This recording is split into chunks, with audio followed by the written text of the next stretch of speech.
Insurance, working to help protect small businesses and the owners that run them, offering customizable coverages.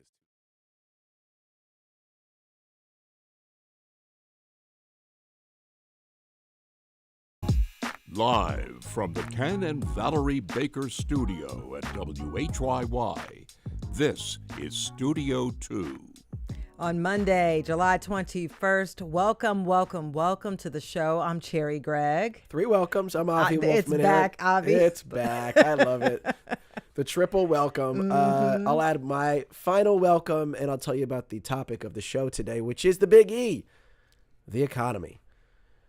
Is it a good economy right now? Is it a bad economy right now? Is it somewhere in between? We're going to talk about the economy. We're going to examine the state of the U.S. economy from many different perspectives today. I'm very excited about our guests. We have Heather Long, who used to be with the Washington Post, now is chief economist at Navy Federal Credit Union. And we also have Patrick Harker, who until very recently was our neighbor, former president of the Federal Reserve Bank of Philadelphia, in the room for a lot of those big conversations about the state of the American economy. So they're our main guests today in our main segments. Just going to talk about the economy, folks. Cherry? Yeah, a lot of questions. I'm confused, as a lot of people are. Sure. Is it good? Is it bad? And we're going to try to figure this out. Is it happy? Is it sad? Is it? I don't know. How is the economy feeling for you right Yes. now? That's what we want to know. Are you spending, saving, changing your financial habits? Give us a call, 888-477-9499. You can also email studio2 at whyy.org. If you're on YouTube, hello. Hi. Drop your comment right there in the chat. But first, a trio of local news stories. Cherry, start us off today. Yeah, we're going over the bridge. New Jersey Democrats, they are speaking out in opposition after the Trump administration has signaled that it will soon begin housing detained immigrants at the Joint Base McGuire-Dix Lakehurst, also known as Fort Dix. Both the New Jersey senators and all 9 of Jersey House Democrats, they signed a joint letter. They called the plan to house immigrants at Fort Dix a, quote, inappropriate use of our national defense system and military resources. If you didn't know, Fort Dix is home to a low-security prison that houses about 4,000 individuals. That's according to the FCI Dix website. And all of this drama started to bubble up last week when Defense Secretary Pete Hegseth unveiled this plan to members of Congress. The secretary said that housing immigrants there would not affect military operations. But of course, folks snapped back. They said, look, it'll become very opaque. Lawyers won't have access to provide support for people detained there. And it will be harder to just hold people accountable or to monitor the conditions there. And so this is also, Avi, becoming a point of contention in the gubernatorial race there in New Jersey as well. Yeah, not surprised at all. And I'll point out that Fort Dix is in the congressional district of a Democrat, Herb Conaway.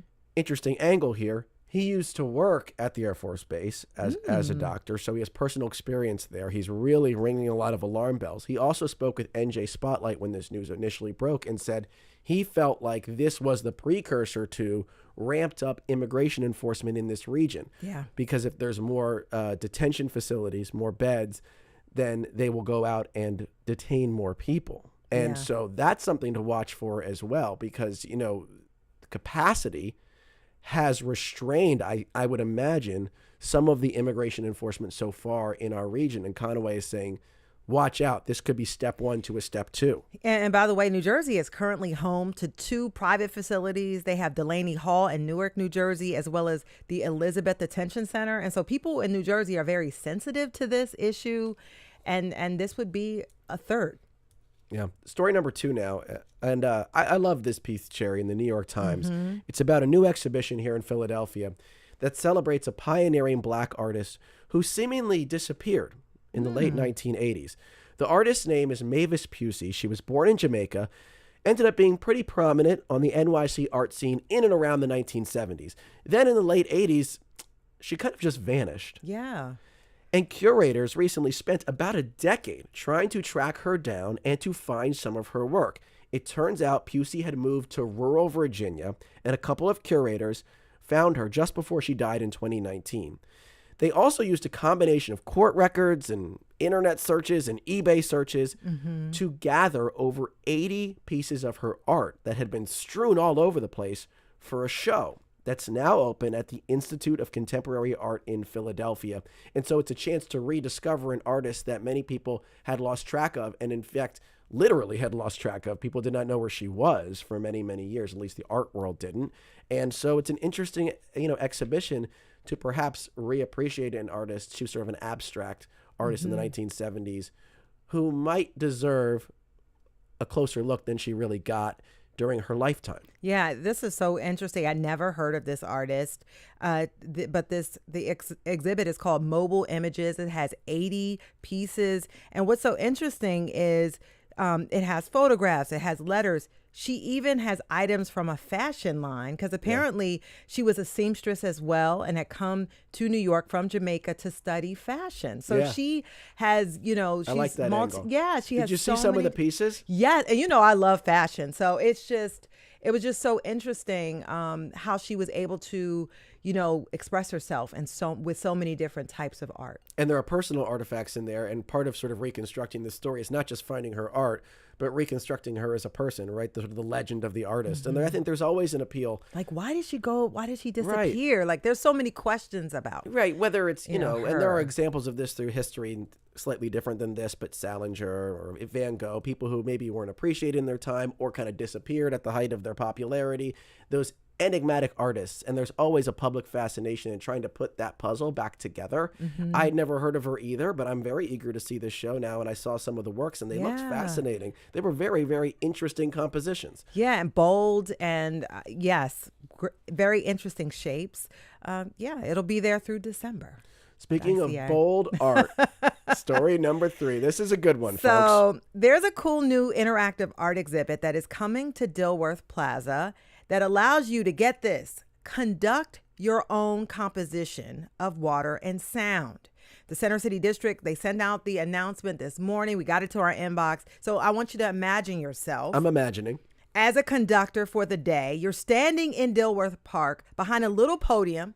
You have a wand in your hand, and your hand gestures actually direct the water that is coming from the Dilworth Park fountain in real time. Look at that. I mean, whoa. It's so cool. It's so cool. And the exhibition is called Water Orchestra. It was conceived by a trio of groups from Montreal who drew inspiration from Disney's Fantasia. You remember the part where Mickey Mouse is conducting the movement of the shooting stars and clouds and birds and Sorcerer's stuff. Apprentice. Yeah. And so you actually get to conduct the water it's to like the Sorcerer's Apprentice. You get your Apprentice. own magic wand. It's so cool.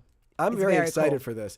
By the way, if you don't know Dilworth Plaza, it's right outside City Hall. Exactly. So very prominent location where we are giving the citizens of Philadelphia the chance to control the water. So my first thoughts were, this is really cool. My second thought was, oh no, interactive art in Center City, what could possibly go wrong? Hopefully they've got some good guardrails on this thing. But I am very interested to see what the creative Philadelphians do with the power to control the fountains. I wonder what those hand City Hall. gestures will look like. And by the way, it debuts September 5th. So it's pretty soon. Yeah, pretty soon. By the way, this is, I think, the second big interactive art thing in Center City. Yeah. In recent vintage.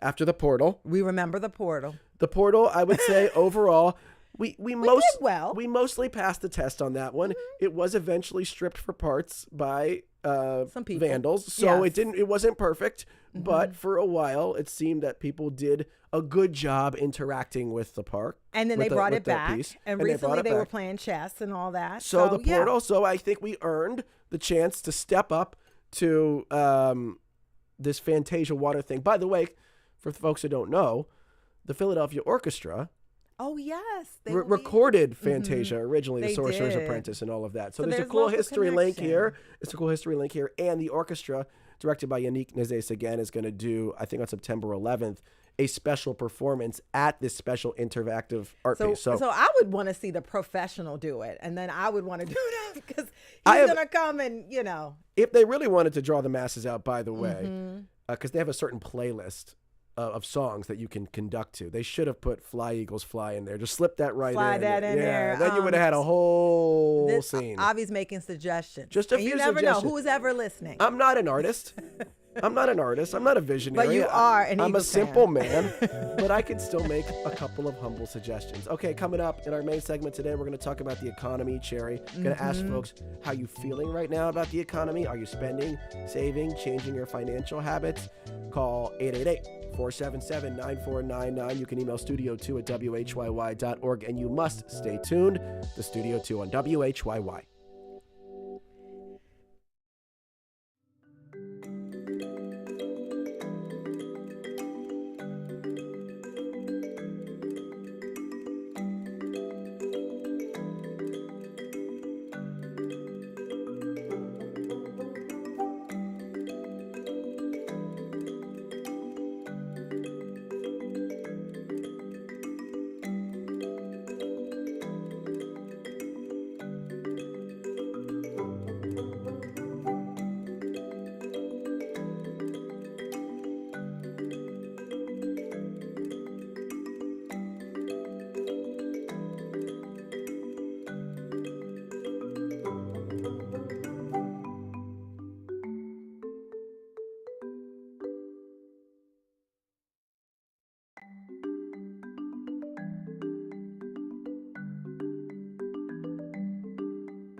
Welcome back to Studio 2. I'm Cherry Gregg. I'm Avi Wolfman-Arendt. Our beloved producer, Debbie Builder, put this show together today. And last week, with some exasperation, Debbie sent all of us a screenshot of 4 recent news headlines that were about the same government report. From Barron's, consumer spending is starting to crack. From Quartz, consumer spending rose in June. From Bloomberg, U.S. retail sales surge in broad advance. From Fortune, the economy enters its budget shopping era. And here's the headline from us. We're confused. Yes, we are very confused. Is the U.S. economy vulnerable? Strong, but with vulnerability creeping around the corner? Well, we are going to examine these questions from every angle today, and we'll do so with the help of Patrick Harker, former president of the Federal Reserve Bank of Philadelphia and Rowan Distinguished Professor at the Wharton School. Thanks so much for being here in Studio 2. It's great to be back. Yes, and let's also welcome back to the program Heather Long, chief economist at Navy Federal Credit Union. Heather, thanks so much for being here.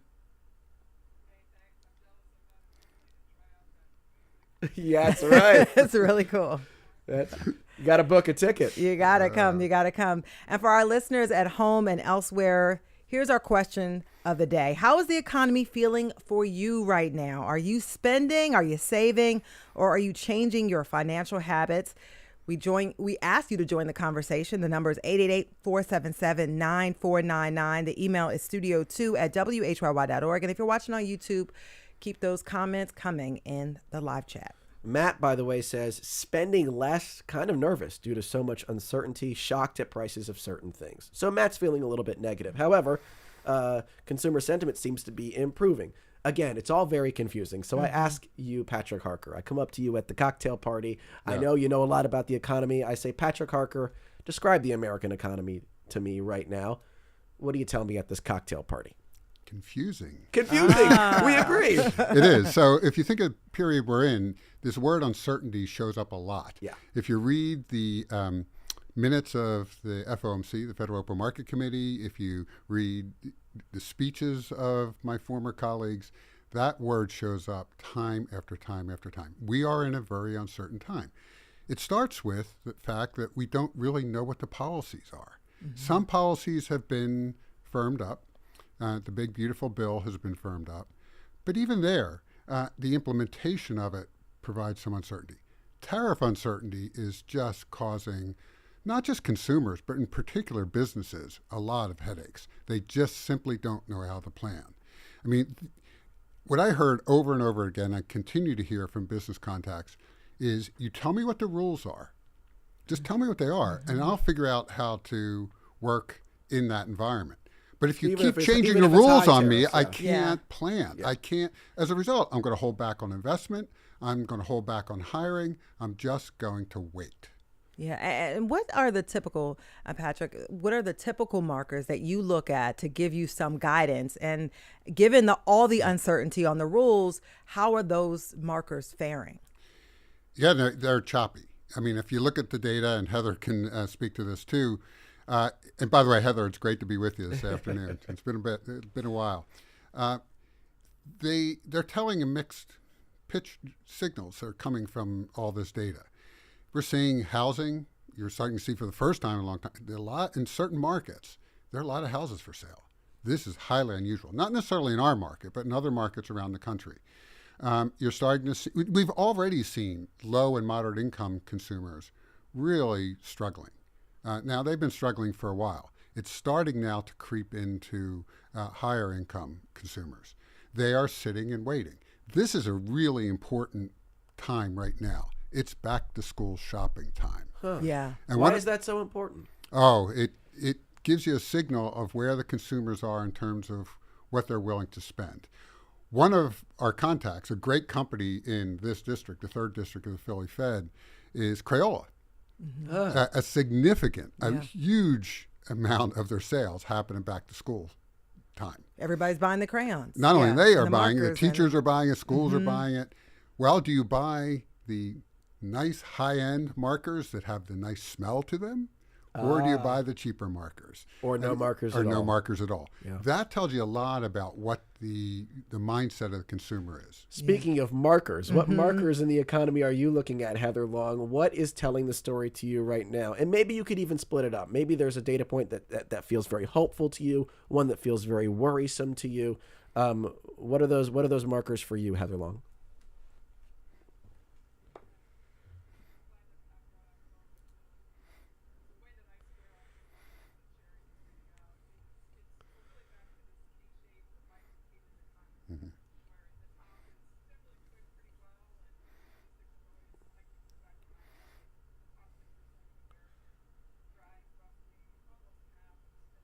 Oh my gosh. Mm-hmm.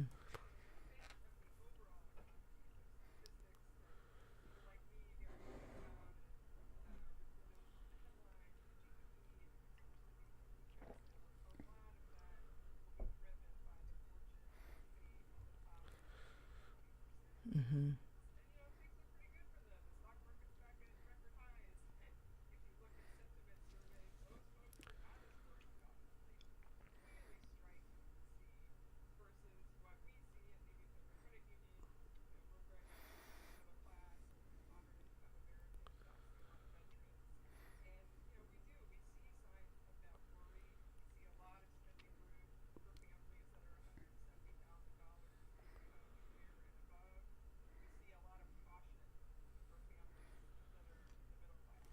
Yeah.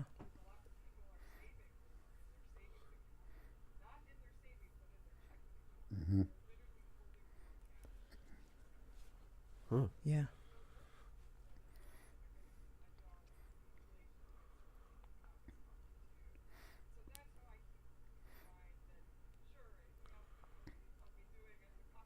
Yeah. Mm-hmm. Yeah. Yeah, and Andrea says on Facebook, a whole lot less spending and always saving. I want to sort of follow up with you, Heather, and talk about the ripple effects of this. Like, if you think about if people are keeping the money, they're sort of like keeping it in their checking account, they're afraid to spend. What are the ripple effects of that we will start to see if this continues?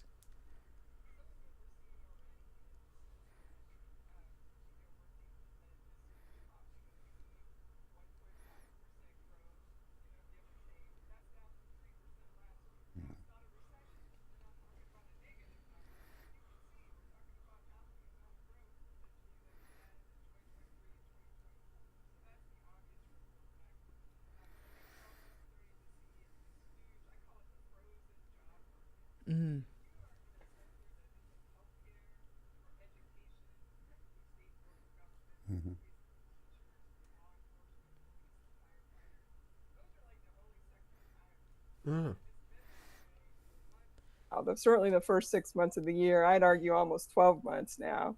And so you can see that worry. We're also seeing an interesting trend. I talk a lot to our frontline workers, people every day in those bank branches who are seeing folks come in or picking up the call centers. Everybody texts now. Excuse me. Everybody text messages. But you know what I'm saying. Yeah. I'm old. But, it's interesting. We start to see this trend. I call it job or pay downgrading. And what I mean by that is people are still employed. And that's why the job numbers aren't totally tanking. But so many people are telling us, I used to get a lot of overtime hours and now I don't. And that really hurts my budget, or I used to get, like, if I was driving Uber or Uber Eats or something, they used to do a lot of those promotions. You drive 40 rides a week or this many hours, you'll get an extra $200 or something. And people aren't getting that anymore. So it's not that they have no job, but you can see why their finances are more strained and more tight when you were expecting a couple of extra $100 a week from overtime or bonuses or you name it. Sure. So all that stuff, it's at the edges, but you're starting to see that impact. If people aren't spending as much, you can see that on a real day-to-day basis. By the way, we would love to hear your voice in this conversation. How is the economy feeling for you right now? Are you spending, saving, changing your financial habits? Give us a call, 888-477-9499, or email studio2@whyy.org. John from Princeton says, I went down to the Jersey Shore and took back roads this weekend. So many people had cars on their lawns for sale. Cars on the lawn. Yes, we are in trouble. That's John's perspective from Princeton, New Jersey. In Heather's answer, she mentioned the education and the healthcare sectors. Yeah. Now, looking at this from our regional perspective, Pat Harker, those are two industries that really dominate here, in my understanding. So perhaps we're getting a somewhat warped sense of the economy, just looking at it from a Philadelphia perspective right now. Or how does that affect the way Philadelphians are feeling about this? So the Philly Fed's put out an initiative called the Anchor Economy Initiative, where the Fed collected data in 524 regions around the U.S. and multiple years of data on the economic impact of EDs and MEDs, educational institutions and healthcare institutions, on the economy. And they actually have a score, a reliance index, on how reliant the region is on those institutions. Philadelphia as a region is a 1.28. That is 28% higher than the national average. So very reliant. Yeah. The city is a 1.4. Oh, boy. I mean, very reliant. Boston is similar. A lot of major cities have this kind of reliance because of the dominance of EDs and MEDs. This is a real risk right now. If you think about what's going on, lots of changes that higher ed's having to go through and healthcare is having to go through, whether it's the Medicaid cuts or just the cutting in the recent bill of the support for graduate education and loans for graduate education. You can keep going down the list, but this is cutbacks in NIH grants. I mean, this city in particular, this region, is very biotech oriented, as we know. And that is starting to cut back. You're seeing number of PhD students are being cut in half in some of the programs around the city. You're seeing other cutbacks happening. That not only has an immediate effect on the employment of those individuals, but it will have a long-term impact on the economic growth of this city and the country. This is the seed corn. This is the innovation engine that drives our economy. And when you cut that research back, you lose the future. You lose the future growth. Yeah, and a quick follow-up, and by the way, Fish 1999 on YouTube says, America's economy is unstable because of our leadership. That's Fish 1999 on YouTube. And I wanted to ask you about the impact of DOGE cuts, because we're talking about the cuts to higher ed. We're talking about the Medicaid cuts that are coming, but thousands and thousands of people across the country lost employment. Very well, and life-sustaining employment. Can you talk about that, and how does that affect the jobs numbers that we've been seeing? Yeah, so in terms of the overall economy and the overall labor market, well, clearly it's devastating for these families when they've lost their jobs. it doesn't have a huge impact on the overall employment situation in America. It's just the numbers aren't big enough. That's true in particular in this region. We don't have a lot of federal workers. We have some, but again, for those families, it's devastating. But for the region as a whole, or for the economy as a whole, it's not a huge number. Right. That said, there are spillover effects, right? So it's not only those individuals, but it's those individuals who were administering grants to nonprofits or research institutions and so forth. That multiplier effect can have a significant impact when you add all that together. Right. Let's talk about tariffs real quick. Yale Budget Lab says Americans face a 20.6% effective tariff rate right now, highest since 1910. We have heard from so many economists over so many years, tariffs are a tax, they will slow economic growth, et cetera, et cetera. So I guess, Heather Long, then why doesn't it feel worse right now if we've got the worst, effective tariff, the highest effective tariff rate in 115 years, and yet the economy kind of seems to be bumping along here, at least okay. How do you explain that, Heather Long? Yeah, it's the multi-billion-dollar question. I will give you my best answer, Okay. and then I look forward to Pat's best answers on this. So my best answer is it's coming, but we haven't seen it yet because of inventory. Companies have done a really good job. They brought in a lot of stuff in March before the worst of the tariff hit. And normally in recent years, we've seen a lot of retailers, carry about 3 months of inventory. And what we're hearing on various earnings calls and from executives is that they've imported about 3 to 5 months of inventory.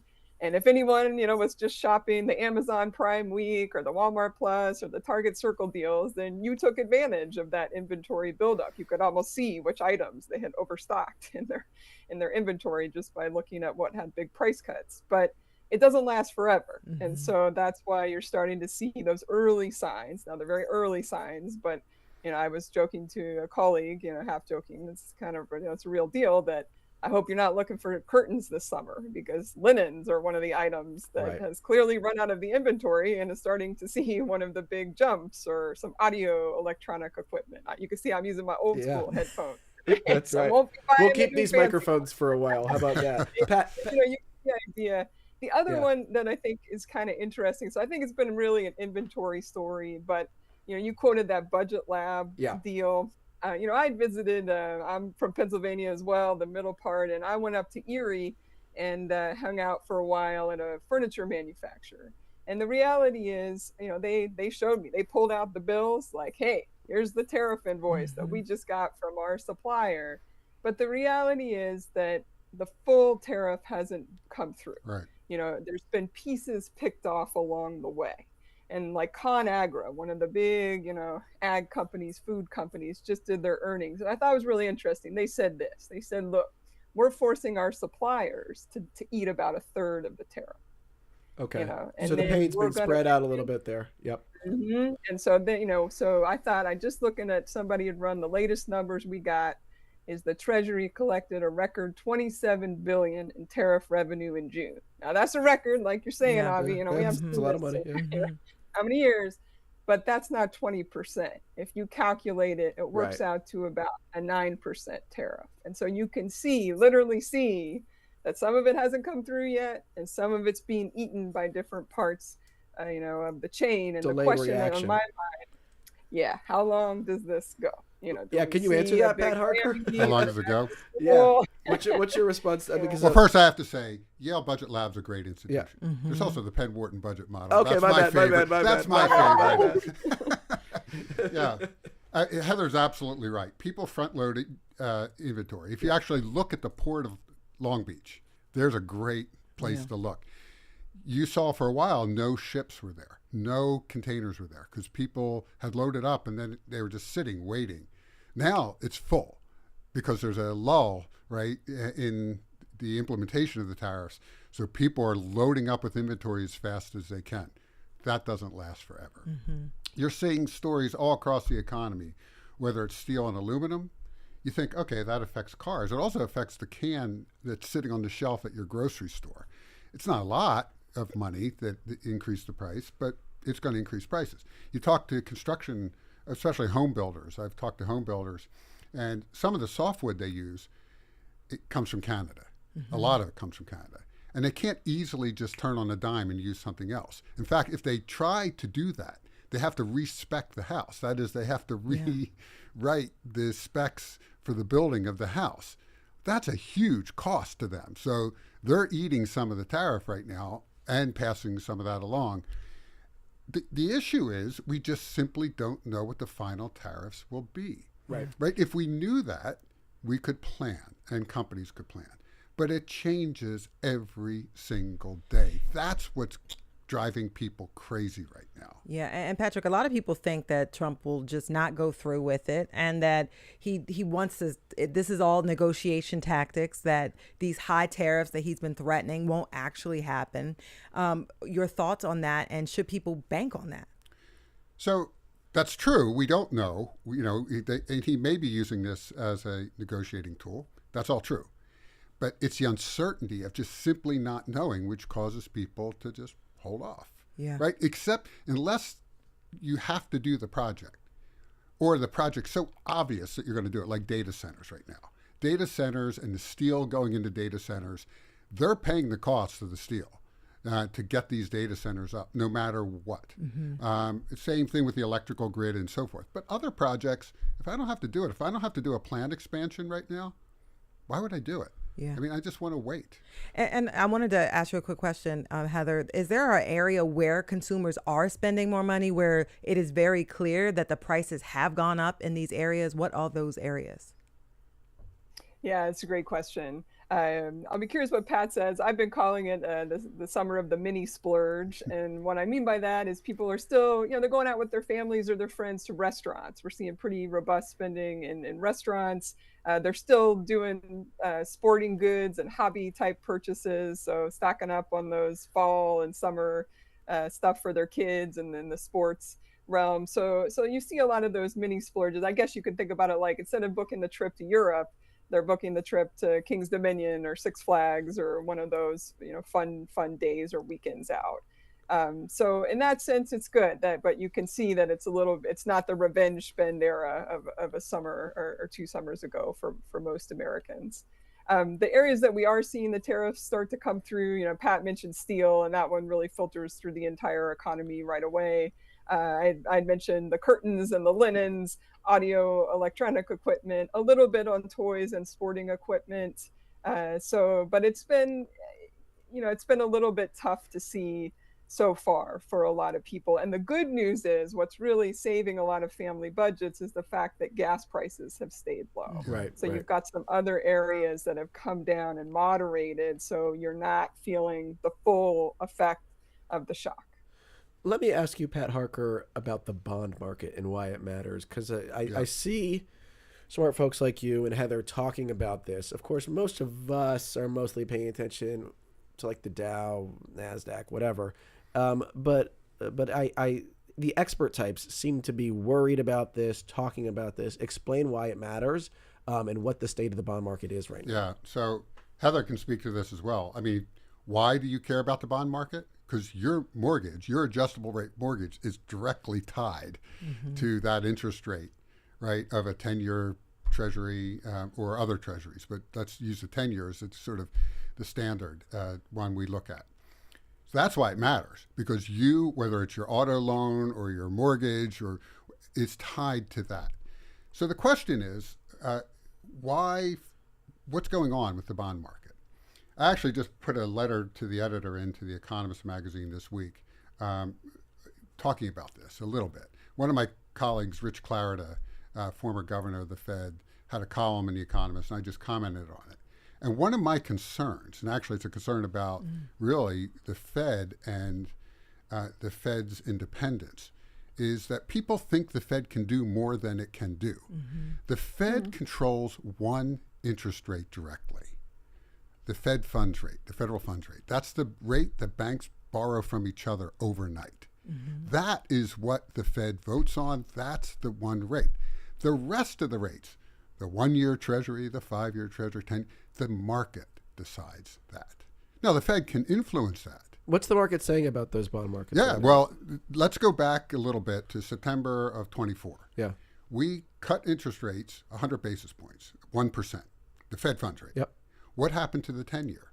By January 2025, it went up 100 basis points, 1%. And that tells us what?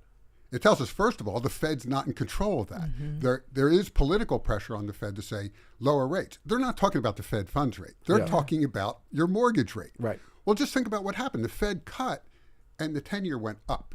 That's not what the people think they want or the Fed can do.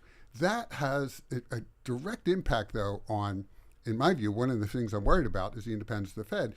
If people think you can do more than you actually can, then you just always disappoint. Yeah. Right? And that's where we are right now.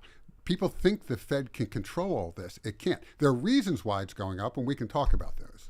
Yeah. And Well, I would love to. Maybe we have to take a break right now. But yeah, I think that's still, I'm still trying to understand why, I'm just read a little quotation here. Sell-off in government debt recently pushed Treasury yields higher, leaving the 30-year yield above 5% for the first time since May. Right, we can talk about that. Yeah, I'm trying to understand why that's happening. Of course, we want to get your thoughts on what the president's been saying about Jerome Powell, because I know you've got some special insight there. So we're going to do all of that on the other side of this break. Yes, and we want to invite you to call in 888-477-9499. How is the economy feeling for you right now? Let us know. Studio 2 at WHYY.org. We'll be right back.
And welcome back, everybody, to Studio 2. I'm Avi Wolfman-Arendt. I'm Cherry Gregg, and if you're just joining us, we're talking about the latest on inflation, tariffs, jobs, housing, and we're asking you, our listeners, how you're feeling about the economy right now. Are you spending? Are you saving?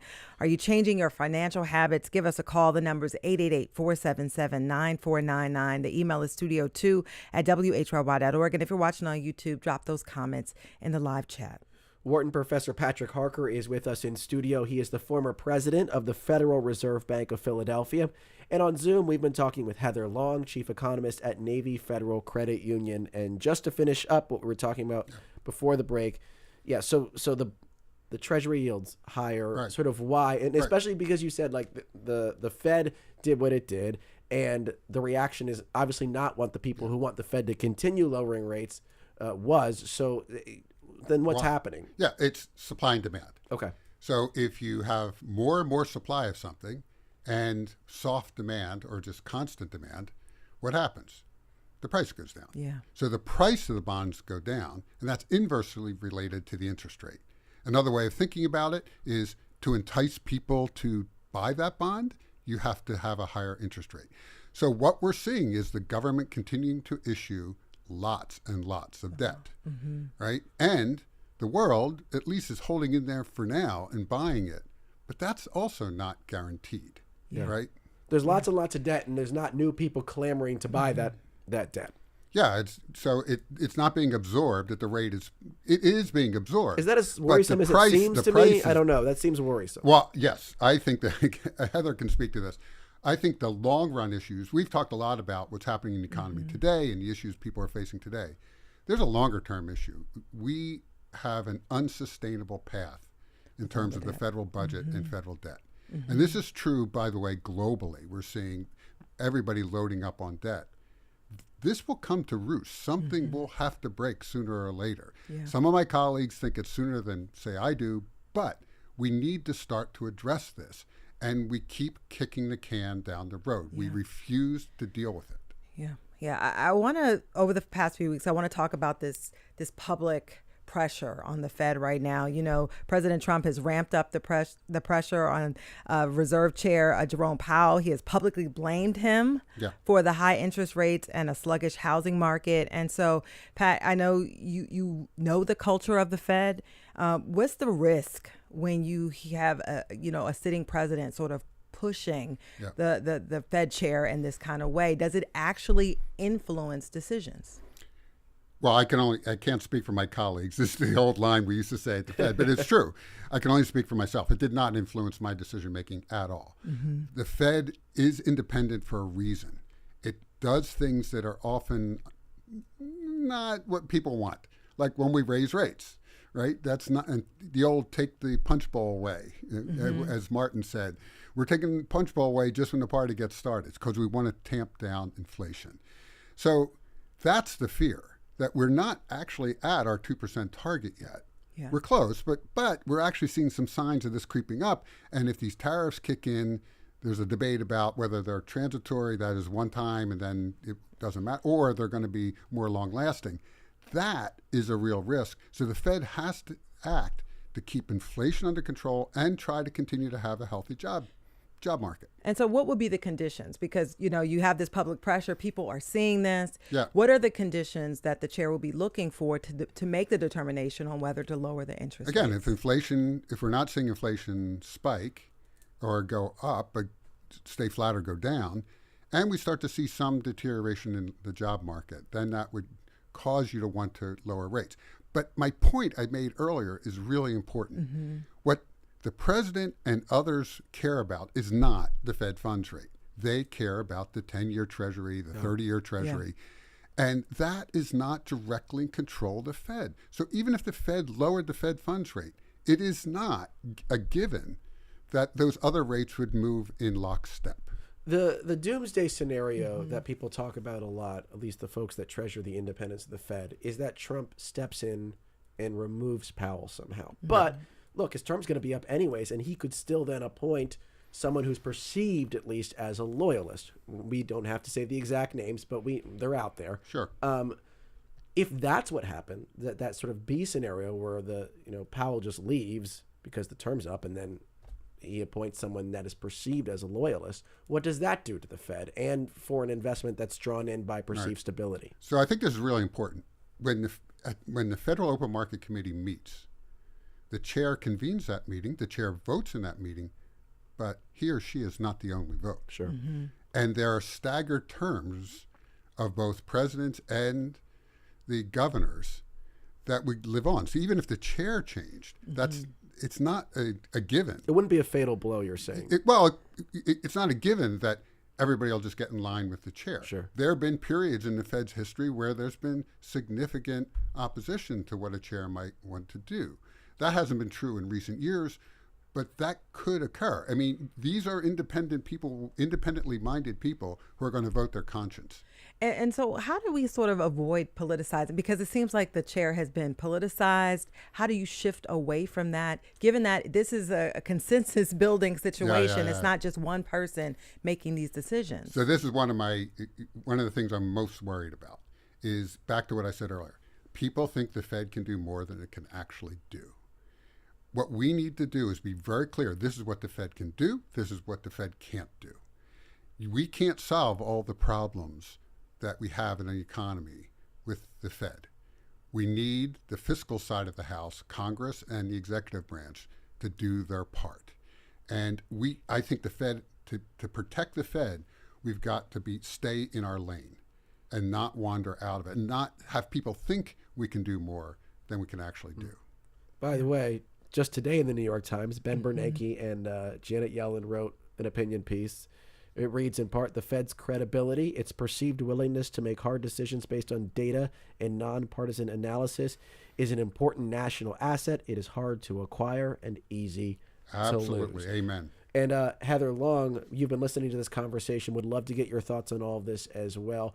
In some ways, I do wonder sometimes if because there is a person, a chair to talk about, we maybe focus a little bit too much on this particular issue because it's an easy political football to bat about. It's easy for the panelists on CNN and us to talk about, right? Yeah. Right. It's just it's an accessible thing to talk about. Big picture economy. Is this really, really important to sort of fate of the Fed chair and what happens over the next year in that space, or do you wonder if perhaps it is a little overblown by the folks like us?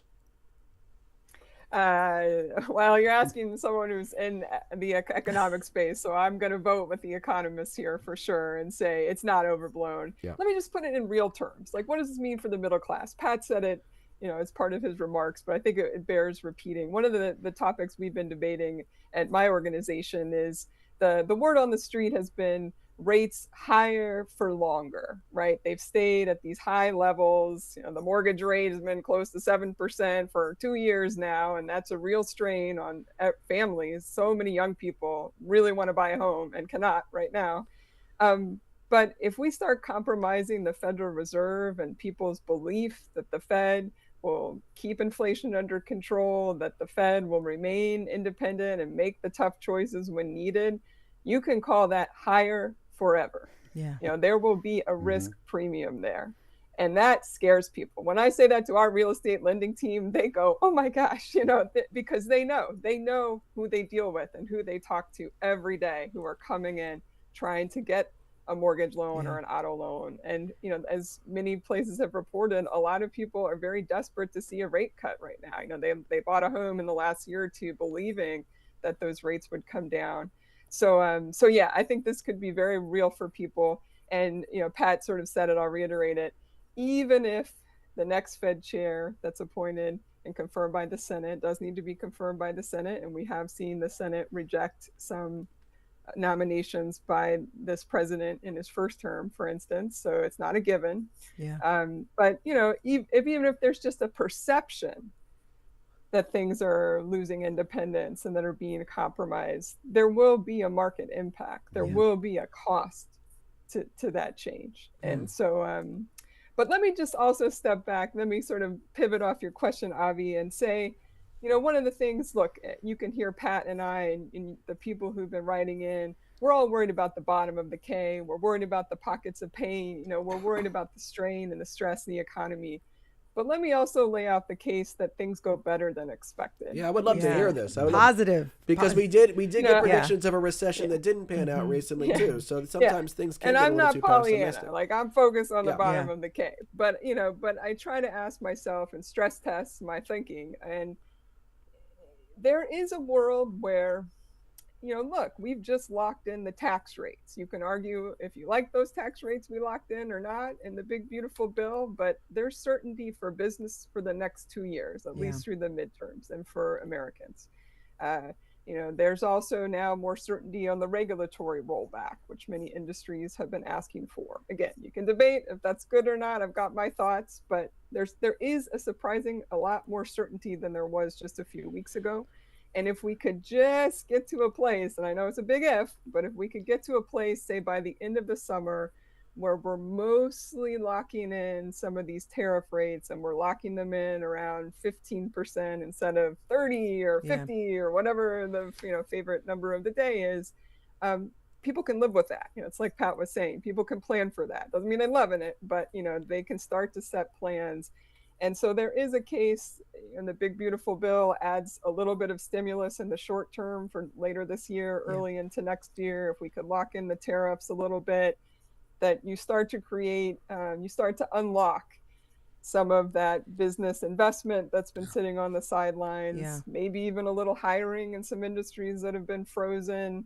And these are big ifs. Maybe if we get a Fed rate cut in September or December, maybe we start to unfreeze the housing market, which some have argued is in a recession right now. So these are all big ifs. I feel like I'm doing a lot of ifs here. But it's basically taking that word uncertainty and turning it into certainty, more or less. And there is a glide path. I mean, frankly, that's why the market is at record highs. Because they're seeing that glide path. And we only have a couple more minutes left, but I wanted to read this. Aaliyah says, I've always saved, but saving even more. I purchased my car out of a lease because of pending tariffs. I will not be leasing a new car every 3 years. We had plans to move. We need the space, but we will stay put for now because I'm scared of what the economy is going to do. And so I want to take a moment and just talk to consumers, to the average American who's hearing what you're talking about, Heather, hearing what you're talking about, Patrick, trying to decide what moves to make.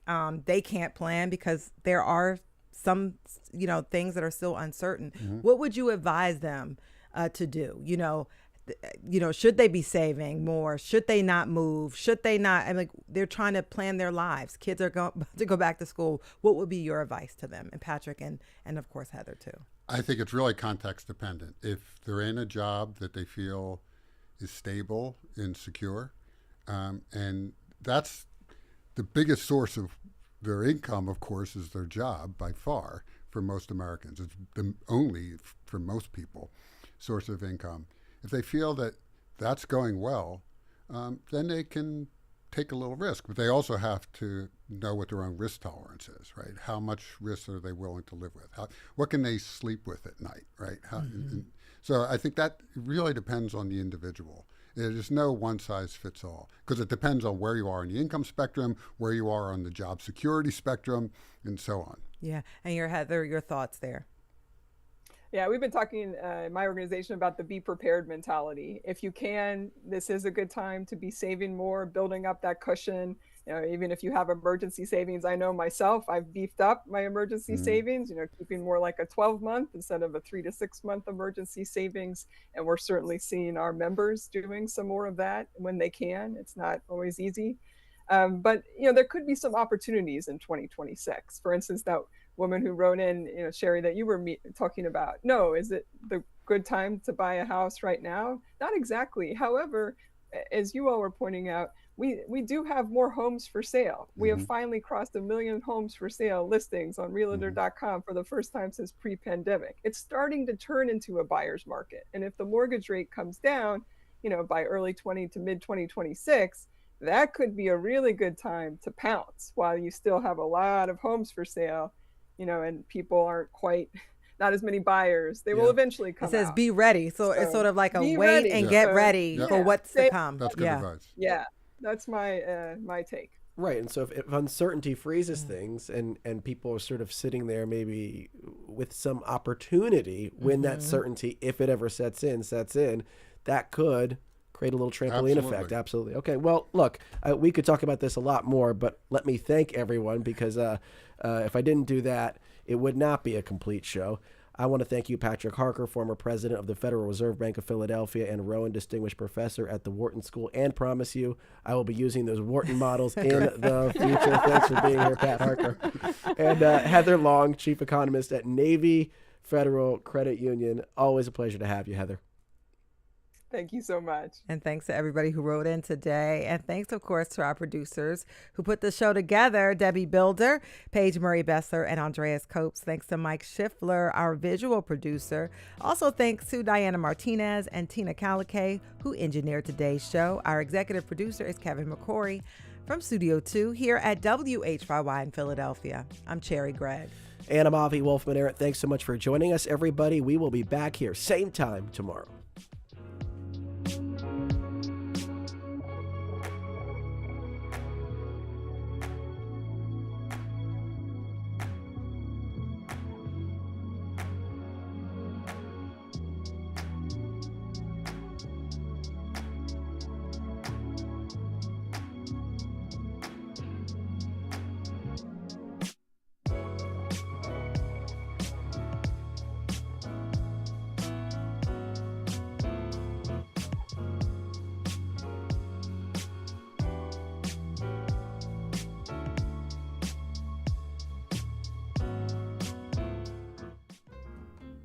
Tomorrow at noon on Studio 2, Waymo robo-taxis have taken over Philadelphia, or perhaps they will in the future. The autonomous cabs are being tested on Philly streets after successful runs in other cities. Tesla says its first self-driving car drove from the factory to a buyer's house all on its own.